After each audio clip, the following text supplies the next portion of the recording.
오늘 말씀의 제목인 주님 안에서 잘 사는 것은 무엇인가? 라는 제목입니다. 얼마 전에 예전에 딸이 친구 집에 다녀와서 저한테 이런 질문을 해요. 아빠, 우리 잘 살아? 못 살아? 중? 아니면 하? 아이의 질문에 나도 모르게 내가 중하?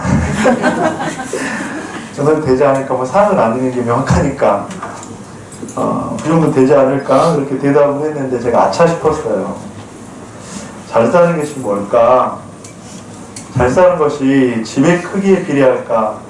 잘 사는 것이 차의 크기에 비례할까? 잘 사는 것이 소비의 정도, 부의 그 축적에 비례해버리는 이 세상 속에서 나도 모르게 대답을 해버렸다고 하는 것이죠. 그러면서 딸아이는 우리가 부자인가 가난한가 그걸 물어보는 것 같은데 제가 그렇게 대답을 해버렸죠. 사랑하는 우리 더보듬 성도 여러분, 여러분들 얼마나 잘 사세요? 한번 물어봅시다. 얼마나 잘 사십니까? 한번 좀 물어볼까요? 여러분들 얼마나 잘 사세요? 1970년대에 우리나라 이제 새마을 운동을 할 때 여러분들 이런 노래가 있어요. 저는 이제 나중에 들었는데 여러분 무슨 노래 있었는지 아세요? 잘 살아보세, 잘 살아보세, 우리도 한번 잘 살아보세. 이 노래가 굉장히 많이 불렸잖아. 또 이런 노래가 있어요. 새벽정이 울렸네, 새아침이 밝았네, 살기 좋은 내 마을, 살기 좋은 내 마을, 우리 힘으로 만드세. 일제 식민지 그리고 또 6.25의 그 전쟁을 지나면서 가난과 굶주림이 우리나라 가운데는 너무나도 많았다고 하는 거죠. 그래서 크리스찬이든 넌 크리스찬인지 간에 우리의 세계관 속에는 가난의 반대는 뭐다? 잘 사는 것이다. 가난의 반대는 그냥 부자 그거인데 가난의 반대는 잘 사는 거다. 그것이 어쩌면 우리의 세계관 속에 너무나도 팽배하다고 하는 것이죠. 사랑하는 성도님들, 무엇이 그렇다면 과연 잘 사는 것일까요?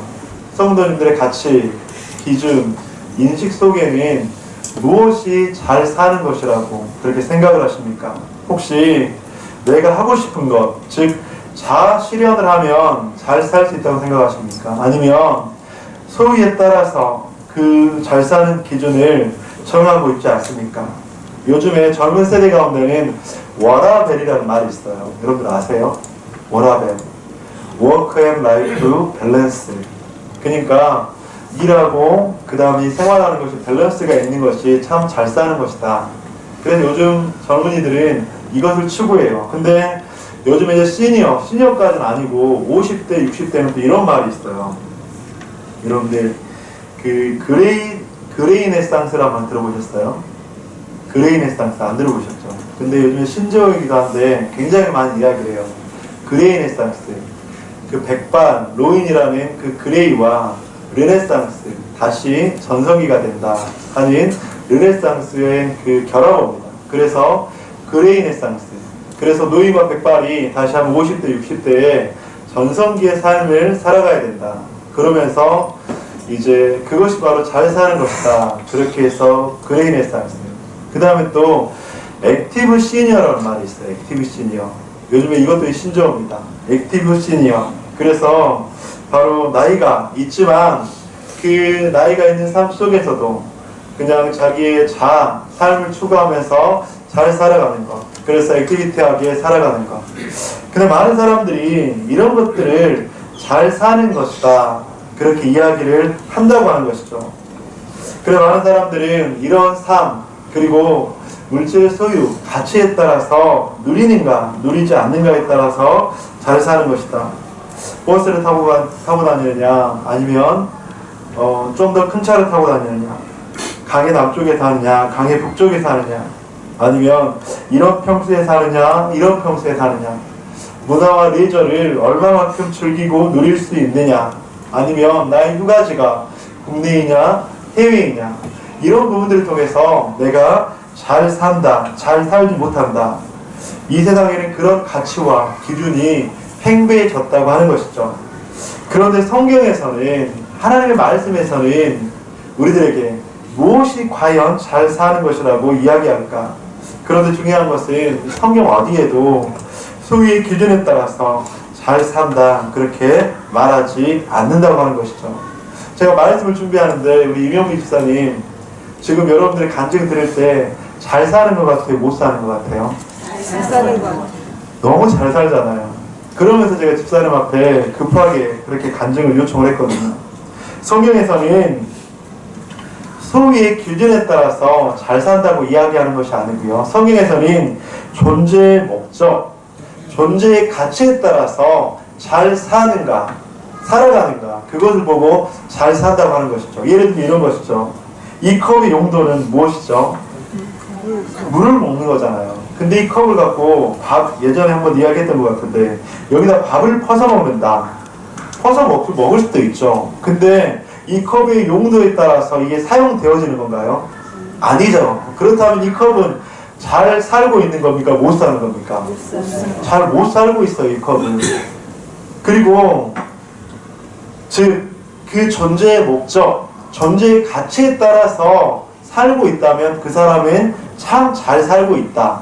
그런데 그 존재의 목적과 가치에 따라서 잘 못 사는 것은 잘 못 사는 것이다. 그렇게 이야기를 한다는 것이죠. 그래서 우리의 존재의 목적과 우리의 존재의 가치가 무엇일까? 우리 수요일날 나오신 분들은 아실 거예요. 사람의 제일 되는 목적이 무엇입니까? 하나님을 영화롭게 하고 하나님을 즐거워하는 것. 그것이 바로 하나님을 믿는 사람들의 존재의 목적이잖아요. 그렇다면 잘 사는 것이 무엇일까? 우리에게는 좀 더 선명한 하나님의 말씀을 들을 수 있다고 하는 것이죠.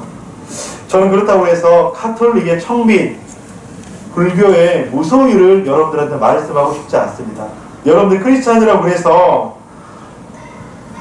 풍성하지 않는 삶이 좋은 삶이다. 아니요, 저는 그렇지 않아요.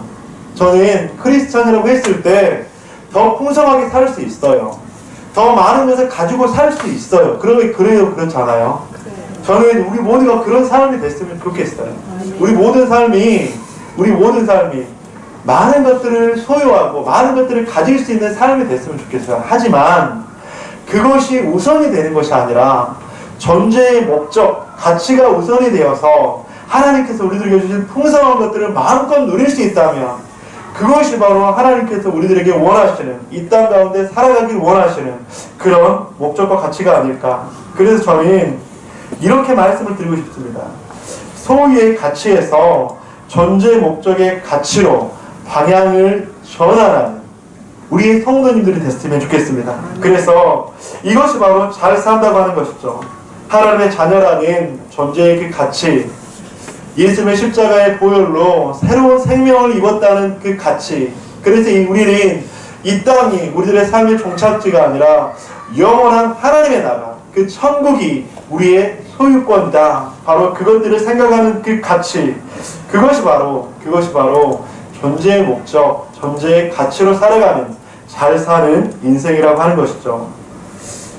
그런데 오늘 성경에서는 한 인물이 등장하는데 그 인물은 소유를 따르는 인물이었다고 하는 것이죠. 바로 베드로였습니다. 베드로는 더 많은 것을 갖기 위해서 자신의 소유를 버렸습니다. 베드로가 버린 게 무엇일까요?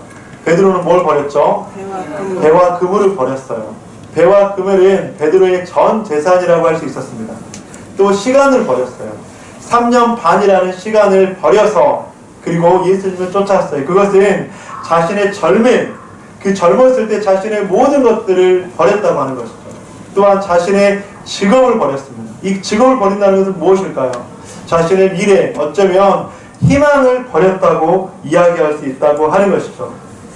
그런데 그렇게 베드로는 자신의 그 모든 소유를 다 버리고 쫓았지만 그렇게 소유를 버리고 쫓았을 때는 큰 함정이 있었다고 하는 거예요. 뭐냐면 바로 만족이 없었다고 하는 것입니다.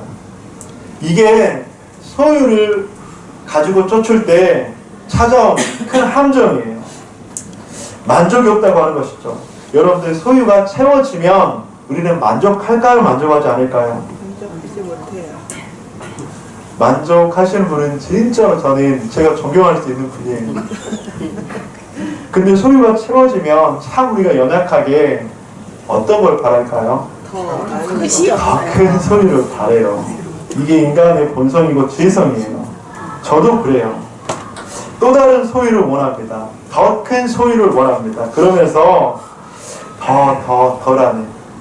우리 더버듬께는 그 더 아니에요, 여러분들. 여러분 오해하지 마세요. 그런데 그래서 그 소유가 채워지지 않으면 좌절과 절망이 나도 모르게 찾아온다고 하는 것이죠. 그 소유가 채워지지 않으면 좌절과 원망에서 그냥 그치면 되는데, 그것은 절망에서 그치면 되는데 원망과 불평으로 이어진다고 하는 것이죠. 이것이 바로 자본주의 시장의 큰 함정이라고 할 수 있습니다. 저는 자본주의 시장의 경제 논리를 존중합니다. 왜냐하면 우리가 그 안에서 살잖아요. 하지만 그렇게 살아갈 때, 그 가치를 우리의 우선으로 살아갈 때 이것이 큰 함정이 될 수 있다고 하는 것이죠. 자기가 노력한 만큼, 자기가 포기한 만큼, 자기가 희생한 만큼 우리에게 더 채워져야 된다. 여러분, 이 말은 틀린 말은 아니에요. 틀린 말은 아니지만 하나님의 가치와는 상충이 될까요? 되지 않을까요? 상충이 돼요. 그래서 우리가 혼란스러운 거예요. 그래서 노력한 만큼, 포기한 만큼, 희생한 만큼 더 큰 결과가 있어야 되고 더 큰 만족이 있어야 되고. 근데 제가 왜 이야기를 하냐면 베드로가 그랬다는 거예요. 베드로가 자신의 소유, 그러니까 전 재산, 자신의 젊음, 모든 것들을 다 바쳤는데 베드로에게는 그것들을 버림으로 인해서 얻고자 하는 것이 있었다는 거예요. 베드로가 뭘 얻고자 했을까요? 베드로가 예수님의 왜 제자가 되어서 왜 예수님을 따랐을까요? 물론 헌신과 열정도 있었습니다. 그런데 중요한 것은 뭐냐면 베드로의 삶 가운데 정치적인 메시아를 원했다고 하는 거예요. 어디서 그것을 알 수 있죠? 주님께서 이 땅 가운데 오시면 내가 우하면 내가 좌하고 내가 좌하면 내가 우하는 예수님의 왼팔이 되거나 오른팔이 되거나, 그러면서 이 땅 가운데 많은 것들을 누리고 싶었던 것이 바로 베드로였다고 하는 것입니다. 그래서 정치적인 메시아를 통해서 권력을 얻기를 원했습니다. 군사적인 메시아, 군사적인 예수 그리스도를 통해서 힘을 얻기를 원했습니다.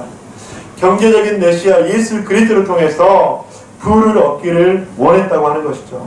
그래서 어쩌면 베드로는 그렇게 처음에는 예수님을 따랐다고 하는 거예요. 저는 이렇게 따른 것이 잘못되었다, 잘되었다, 그걸 말씀드리는 것이 아니라 바로 이런 소유와 존재의 목적의 가치를 따르는 그 시작이 어디인가를 말씀을 드린다고 하는 것이죠.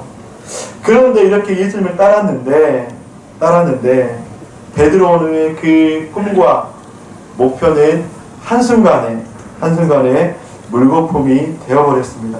무엇 때문에 그런 물거품이 되었습니까? 예수 그리스도의 십자가입니다. 예수 그리스도의 십자가는 소유의 가치를 쫓아가는 베드로의 삶을 철저하게 부서뜨렸습니다. 기복신앙, 어쩌면 자본주의에 기초한 그 열심과 열정이 가득했던 그의 행동을 깨뜨렸습니다. 그리고 그 당시에 구원자 예수 그리스도가 아닌 당시에 예수님의 유행이었어요. 대세였어요. 왜냐하면 그 시대의 모든 사람들이 메시아를 기다리고 있었거든요. 그래서 여기가 신통한 사람이 나타났다 그럼 이쪽으로 사람들이 와 몰리고, 저쪽에서 신통한 사람이 나타났다 그럼 사람들이 와 몰리고, 근데 한쪽에서 예수 그리스도가 나타났다 해서 그곳 가운데 사람들이 확 몰리는 그런 상황이었어요. 그 당시에 많은 사람들이 메시아라는 그 유행을 쫓았고 그 대세를 쫓았다고 하는 것이죠. 그런데 베드로도 자신의 것을 포기하고 그렇게 예수님을 쫓았지만 그런 베드로의 마음을 예수님께서는 십자가를 통해서 처참히 무너뜨렸다고 하는 것이죠. 그리고 나서 베드로가 어떤 액션을 취했습니까? 베드로는 다시 갈릴리로 돌아갔습니다. 그리고 절망 속에서 예전의 모습으로 돌아갔습니다. 그런데 여러분들 참 재밌는 건 이때 하나님께서 일하세요. 여러분들 이때까지만 기다리면 되는데, 이때 내가 아무것도 할 수 없는 이때, 내가 모든 것을 포기한 이때, 어쩌면 베드로는 자신의 고향으로 돌아가는 그 시점, 여러분 이때 베드로를 한번 생각해보면 어땠을 것 같으세요? 그래도 예수님의 수제자였잖아요. 그 넘버원이었잖아요. 그리고 내가 예수님을 위해서 어떻게 한다고 했죠? 죽기까지 할 수 있다고 했잖아요.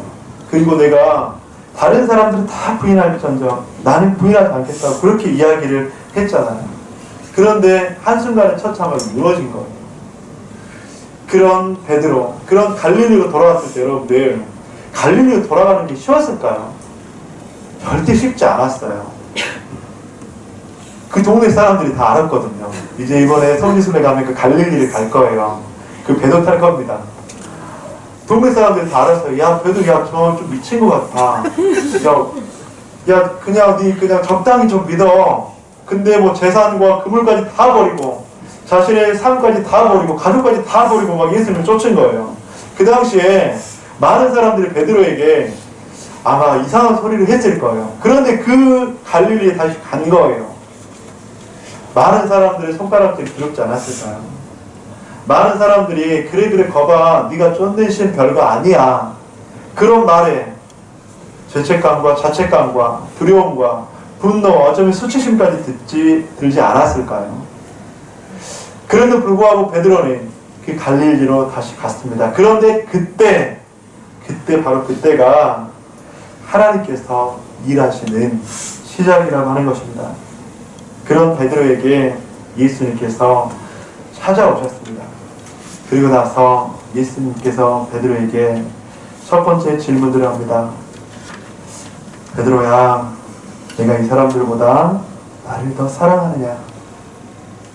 근데 이 첫 번째 질문에서 이 사람들이란 말을 원어적으로 보면 사람과 물건을 공통적으로 표현하는 거예요. 그러니까 베드로야, 네가 가지고 추구했던 그 많은 것들, 사람들, 물건들, 그 사람들보다 나를 더 사랑해?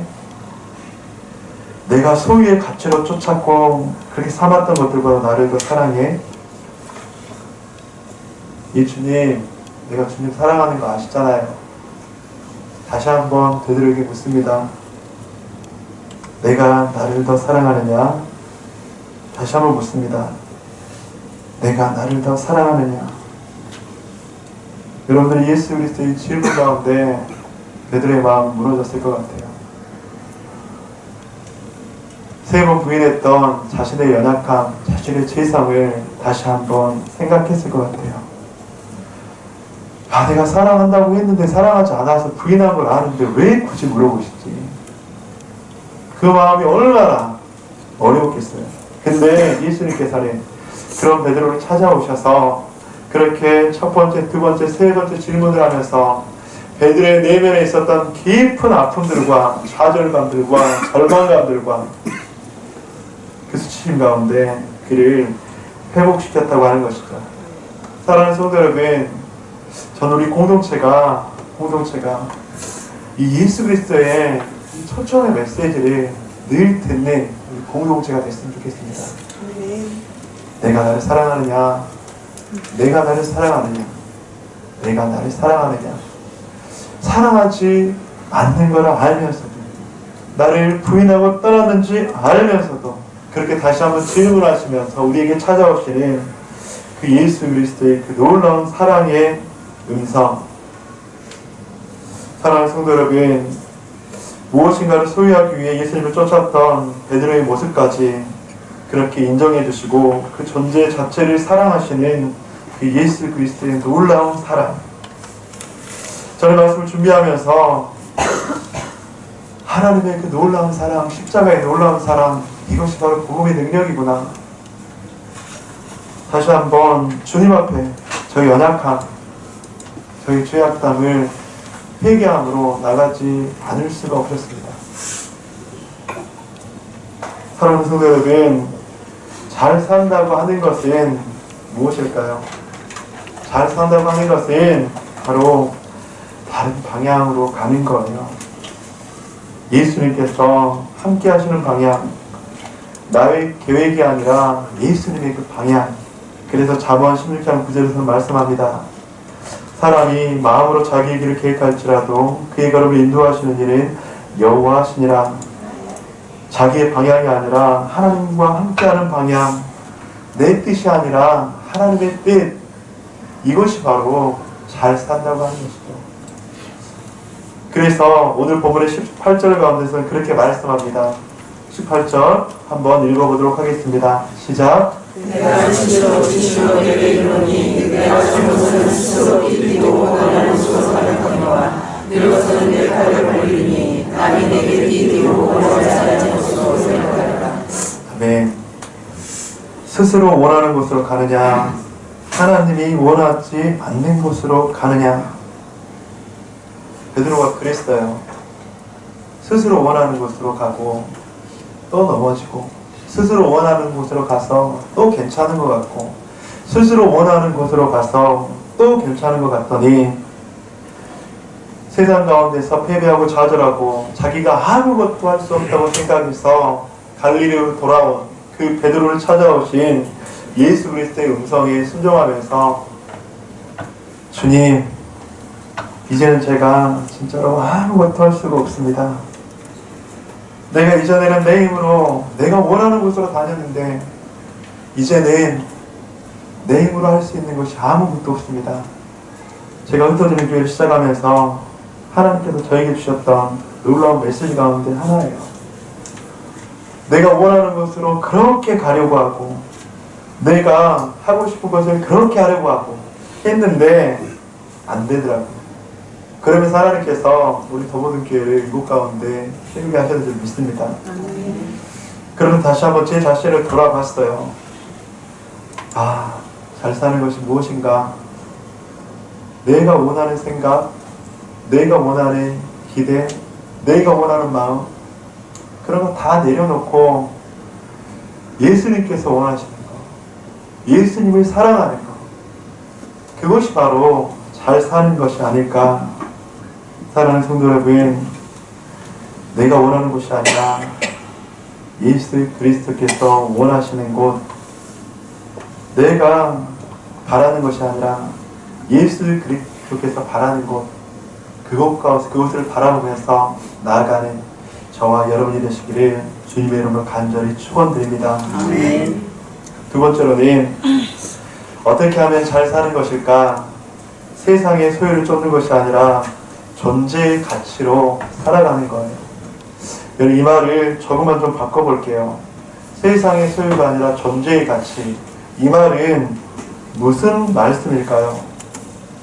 우리들의 존재가 무엇입니까? 여러분들의 존재가 무엇이라고 생각하십니까?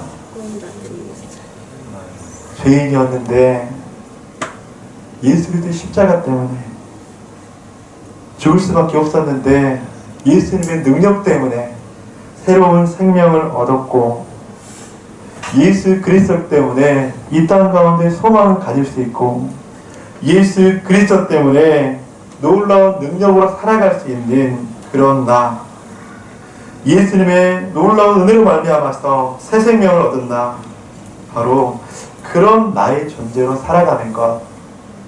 내가 진짜로 죄인인데 나를 의롭다고 여겨주시고, 내가 진짜로 연약한데, 내가 진짜로 예수님을 부인하고 배반하고 저주한 그런 인생인데, 그런 나를 찾아오신 예수 그리스도 안에서 나를 바라보는 것, 그것이 바로 존재의 가치로 살아가는 거예요.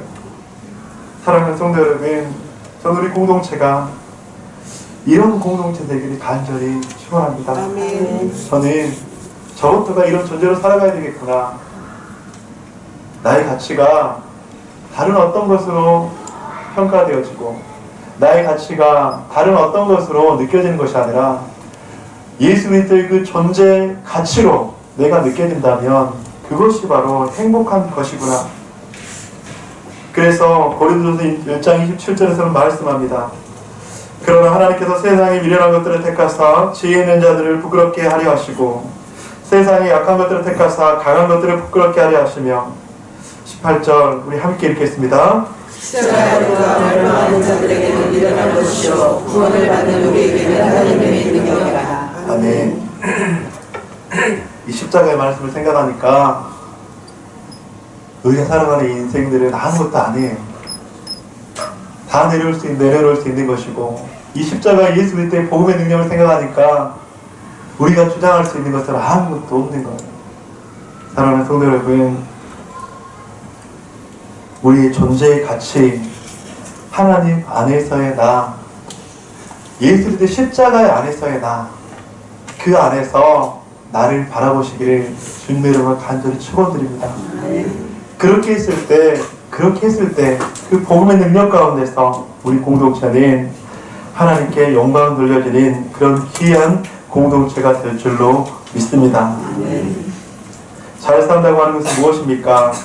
잘 산다고 하는 것, 이것은 하나님께서 원하시는 방향으로 가는 것이고, 나라는 존재를 바로 예수 그리스도의 십자가 안에서 나의 존재를 바라보는 것, 그것이 바로 잘 사는 것이죠.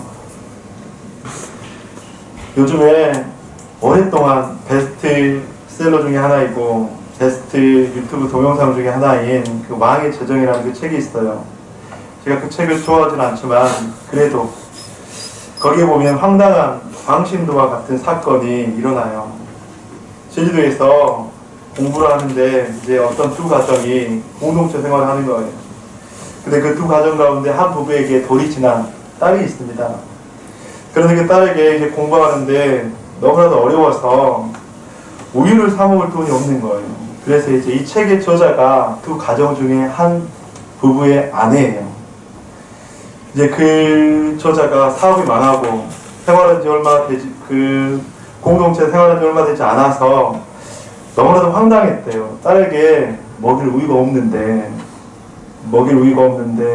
그 한 부부하고 그 다음에 자신의 남편이 그때 함께 모여서 예배를 드리대요. 그러면서 뜨겁게 찬양을 하더래요. 뜨겁게 찬양하고 예배를 드리면서 기도하더래요. 하나님을 찬양합니다. 하나님께서 우리의 모든 필요를 다 아십니다. 하나님, 우리 딸에게 우유를 주옵소서.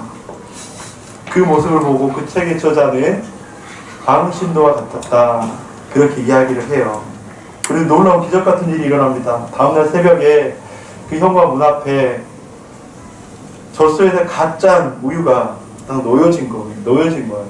그러면서 그 책의 저자가 그때 그 인생을 회심을 하고 하나님 앞에 돌이켜서 지금 많은 영향력들을 그렇게 보내고 있어요. 이 책의 이야기는 저의 가정의 이야기예요. 그 우유를 못 먹는 아이가 바로 못 먹었던 아이가 다은이에요. 그래서 그 책의 한 챕터에서 다은이 우유 사건이라는 제목으로 그 책에 제목이 나옵니다. 제가 뭐 저를 드러내는 것이 아니라 말씀 준비하는데 그때 내가 참 잘 살았는데 그 생각이 드는 거예요. 그때 진짜 잘 살았거든요. 너무나도 행복했거든요. 그러면서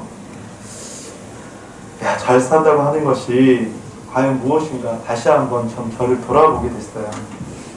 사랑하는 성도 여러분, 잘 산다고 하는 것은요 절대로 소유의 기준이 아니에요. 잘 산다고 하는 것은 하나님 안에서의 나, 예수님 안에서의 나, 그리고 십자가 안에서의 나, 그것들을 보았을 때 바로 잘 산다고 하는 것이죠. 사랑하는 성도 여러분, 잘 살고 계십니까?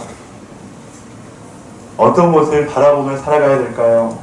그것을 향해 어떻게 가야 될까요? 누가 원하는 곳으로 누구와 함께 가야 할까요? 우리가 섬기면서 교사로 섬기고 이모로 저모로 섬기면서 어떻게 섬겨야 될까요? 주방에서 주차로 이모로 저모로 섬기면서 십자가의 은혜 가운데서 우리에게 섬길 수 있는 은혜를 주시는 예수 그리스도의 놀라운 은혜, 죽을 수밖에 없었는데 죄악으로 말미암아서 영원한 형벌을 받을 수밖에 없었는데 그런 우리에게 새로운 존재를 부여해 주시고 새로운 가치를 주셔서 우리 공동체를 이렇게 섬길 수 있다고 하는 그 놀라운 은혜, 그 은혜로 섬길 때 우리는 바로 우리를 통해서 하나님께서 영광 받아주시고 이 땅을 살아갈 때 잘 살 수 있는 인생이 될 줄로 믿습니다. 말씀을 마무리하겠습니다. 잘 산다고 하는 것은 내가 원하는 방향이 아닌 스스로 가는 것이 아닌 하나님께서 원하는 방향으로 하나님과 함께 가는 것입니다. 또한 소유의 가치를 두지 않고 예수 그리스도의 십자가를 의지하며 존재의 가치를 두고 살아가는 것입니다. 그런 저와 여러분이 되시기를 주님의 이름으로 간절히 축원드립니다. 우리